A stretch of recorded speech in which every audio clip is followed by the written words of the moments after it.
জীবনের শেষ দিন পর্যন্ত নিজেকে জনসেবায় নিয়োজিত রাখতে সক্ষমতার জন্য নির্বাচনী এলাকা নরসিংদী ২ পলাশ আসনের সবার দোয়া চেয়েছেন বিএনপির স্থায়ী কমিটির সদস্য, সংসদ সদস্য ও সাবেক মন্ত্রী ডক্টর আব্দুল মঈন খান। শনিবার নরসিংদীর পাকুড়িয়া সরকারি প্রাইমারি স্কুল মাঠে আয়োজিত তার মা বেগম খোরশেদা বানুর ১৫তম মৃত্যুবার্ষিকী উপলক্ষে আয়োজিত আলোচনা ও মিলাদ মাহফিলে তিনি এই দোয়া চান।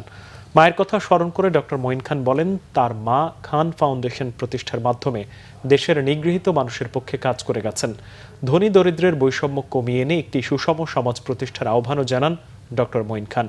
অনুষ্ঠানে আরও উপস্থিত ছিলেন মিলেনিয়াম ইউনিভার্সিটির ভাইস চ্যান্সেলর অভিনয় চন্দ্র সাহা, নরসিংদী জেলার প্রশাসক ইশরাত জাহান কেয়া, পুলিশ সুপার আবদুল্লাহ আল ফারুক, পৌর বিএনপির সভাপতি আলম মোল্লা, পলাশ উপজেলা বিএনপির সিনিয়র যুগ্ম সাধারণ সম্পাদক বাহাউদ্দিন মিল্টন।